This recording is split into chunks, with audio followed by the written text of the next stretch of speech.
Hey ladies and gentlemen, welcome back to the channel. As always, it is Nick here, back with your daily crypto news and analysis. And today we're going to be talking about Ripple and XRP.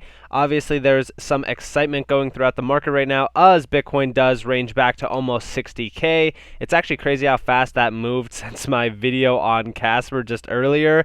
But hey, it is what it is. This is exactly what the market does. It moves extremely fast when it does.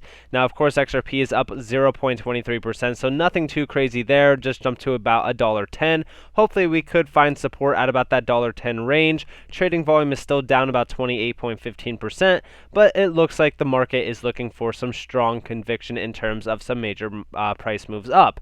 We also see Bitcoin is down at about 42.4% dominance, while Ethereum is about at 19.7.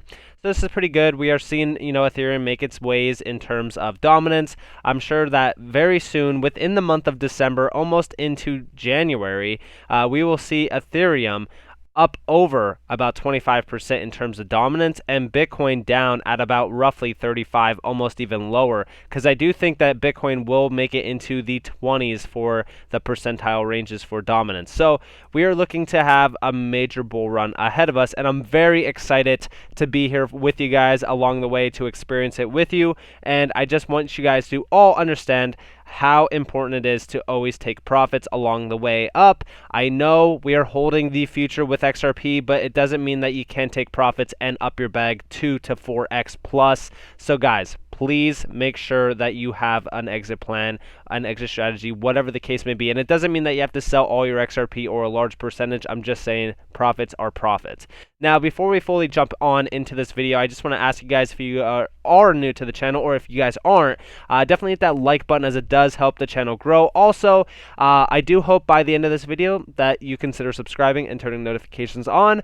And with that being said, guys, today is the last day to get the Ultimate Crusader Trading Bundle Pack that is on sale, 20% off. I might be doing a Black Friday sale this week coming up, so definitely keep a close eye out on that. Also, this Ultimate Crusader Trading Bundle Pack includes everything on the website as well as all future content for free, so it is the best deal for your buck. Of course, you guys are not obligated to purchase anything. I'm just letting you guys know. Links are down in the description below as well as in the comments below. Now, we did see this was actually incredible to see. Not gonna lie, we did see J.P. Morgan officially announce that if Ripple wins the SEC lawsuit, XRP is poised for significant adoption. We've always discussed this, we've always talked about this, and now J.P. Morgan is actually realizing this as well. Listen, XRP is far too big for banks and for financial institutions to ignore it. I know that it's not so much XRP, it's more so RippleNet, but guess what powers RippleNet? XRP, especially for on-demand liquidity services. Now, when we're talking about this, we do see here, if the company is able to win the SEC lawsuit, which of course a lot of people in the XRP community know that it looks like they are about to win, and a settlement is very near, and trading resumes on major cryptocurrency exchanges like Coinbase, XRP is poised for significant adoption. I've always discussed this, I've always talked about this. In fact, we do see here XRP versus Swift. XRP was engineered to facilitate transactions on Ripple's blockchain-based digital payment network. Benefits of the network include expedited payments and reduced transaction fees. Now, I thought this was actually pretty interesting that, JP Morgan's talking about all of this. They're talking about, stable coins versus Swift as well. They obviously see the overall utility behind XRP and the benefits of it as well. And then we also see XRP versus the SEC. They're talking about, for the SEC to win the suit, Judge Sarah Nepern must determine that all aforementioned 4 points are met. If she determines that one or multiple points are not met, Ripple will win the suit. And those 4 conditions that are met are, of course, the investment money in a common enterprise with the expectation of profit to be derived from the effort of others. And of course, there's a few other ones. But in terms of this, they're talking about the investment contracts. They're talking about all that. If the company is able to win, of course, it is primed for significant adoption, which, in the sense that if Ripple does win, which this is our major ace up the sleeve sort of thing, right? Because we even see here, right, the ace up our sleeve in this regulatory slugfest and lawsuit is the significant adoption already in progress around the world. This puts enormous pressure on the US to move forward to be left behind. Evidence, even JP Morgan is touting XRP's prospects. And yes, this is clear conviction and evidence that these banks and financial institutions around the world are finally realizing XRP's potential and RippleNet, power. Okay, so when we're talking about this is huge. First off, the ace up our sleeve is this lawsuit. If we win this lawsuit, just expect some major price moves. And I'm not talking about 200, or 2,200% moves to $12 like, Robert Art's saying, right? Because we will do this. In 2017, XRP tapped the bottom twice, ranged for 149 days from the mid-July to mid-December, broke, pumped 2,200%. In 2021, XRP tapped the 0.52 cent bottom twice, ranged for about 149 days from mid-June. But if we break out in mid-December, it's 170 days. 2,200% pump puts it at $12. Now, don't get me wrong, $12 is life-changing for a lot of individuals who have been holding XRP, especially even if you have been holding it from 17 cents, because that is nearly almost 100x gains. But I will say this. If we do win this lawsuit, this 2,200% move is going to look like nothing, okay? Because when we are talking about the massive adoption happening for XRP, first off, think about it like this, right? XRP becomes the first and only asset in crypto to have regulatory clarity. It is going to be one of the main assets that gets adopted globally, and we will see all US-based customers rejoining the team for RippleNet, utilizing XRP for corridors and even on-demand liquidity services. And then not only that, okay, Ripple has the IPO. We see, mass relistings as well. It is going to be absolutely parabolic for XRP. And I do not mean that just to sound hopium or anything like that. I'm just saying this is going to be a massive parabolic shift in the market if we do win. And of course, it is here, Bank of England, Ripple Proof of Concept, ISO 222. It's coming in 2022. The rails have been set. This isn't even everything on their website. And check this out. Fintech Accelerator Proof of Concept, Ripple, exploring the synchronized settlement of payments using the Interledger Protocol. Confirmation that they will be utilizing the Interledger Protocol with Ripple, which of course we've always looked back in terms of all the money.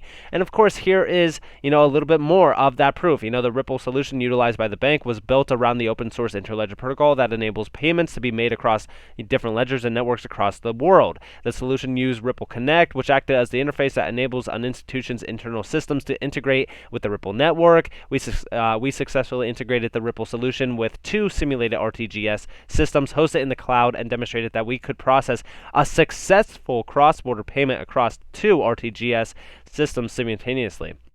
And of course, even more confirmation, reflections of the next steps, cross-border payments when applied to wholesale markets present different challenges than when compared with retail and corporate transactions, which the Ripple product is designed to handle. So listen, honestly, things are moving very fast behind closed doors. Ripple is perfectly positioned themselves to absolutely disrupt the DLT and banking sector, and I could not be any more ecstatic about this. In fact, Amazon Web Services, this surfaced yesterday. We've talked about this in the past as well. This isn't new. In fact, this is a little bit of an older article. I don't know when this actually got released on AWS. But this is insane in terms of what they are actually going to be utilizing RippleNet for at some point in time, because this is, obviously they are partnered, they are working together, and of course they're talking about RippleNet. And this is old because I know this is old because this is xCurrent, xRapid, xVia, which we all know has been 100% pretty much redesigned and renamed. So, but when we're talking about this is still proof that they are working together. Amazon Web Services, Amazon themselves knows about Ripple, knows about XRP products as well in terms of the on-demand liquidity services. They're even mentioning it here. Could we be seeing these major use cases come to life very soon? Because we just seen Amazon ban Visa payments, which of course in terms of what cross-border payments are looking like in terms of those fees, it is fairly high. RippleNet use cases: e-invoicing, international supply chain payments, global currency account, real-time cash pooling, filing, international bill pay, real-time remittances, and international P2P payments. And of course, RippleNet members, they still have a lot of these members listed, but this looks like it has been fairly updated because they are not showing us anything in terms of major banking sectors that we've been looking at.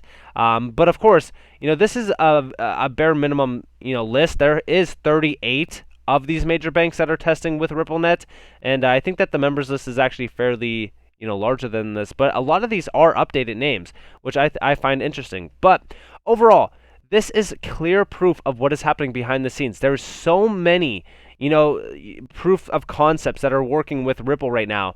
And I think a lot of these are going to come to life, especially in 2022. And in terms of 2022, we also look at the fact that this lawsuit could be ending in 2022 as well. Now, we also see this. Now, first off, shout out to Crypto Tony because he's fairly on the ball with a lot of price movements with charts.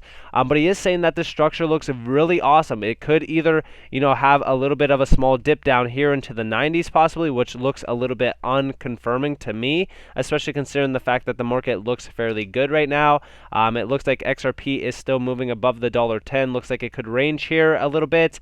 But in terms of the structure, it looks like we could be pumping past those major signs of resistance at around the $1.40 to $1.50 point and pretty much retesting the $2 range to actually get us to the all-time high, which will most likely happen by the end of November into December, which again, going all the way back to Robert's post here, which I do completely agree with, if we do this 2,200% pump, which I believe that we will, history will repeat itself, it could actually be a little bit more than 2,200% realistically. I'm expecting $10 at least for XRP, but if we do repeat this same process, it's going to look extremely bullish. First off, XRP itself is extremely bullish right now, and we have so many catalyst events ranging behind us. I know that I've been saying it a lot, but it's the truth, right? We're seeing partnerships and partnerships and partnerships ramping up on a weekly base point for XRP and Ripple. Not only that, but we're seeing new Ripple products being released as well. I am so extremely bullish on XRP. You guys have no idea. Now, I know what you guys are going to say. Why isn't the price moving? I've told you guys this entire time. I'm not one of those XRP, YouTubers that tell you, hey, we're going to go tomorrow. No, I've always discussed that, it is ready to go, but we're going to have to wait until the end of November into December because December is the change of heart. It's always been, especially in 2017, 2018. And check this out, right? Going back to 2013, yeah, sure, we had this, pump going back into November, but look at where it started. It initially started on the 23rd, and then we topped out in December on the 3rd, actually, which, of course, this cycle was, short-lived because there wasn't as much money in it. We had more money flow here, and, of course, in terms of what we are doing here, we could lengthen this cycle by 1 month at least.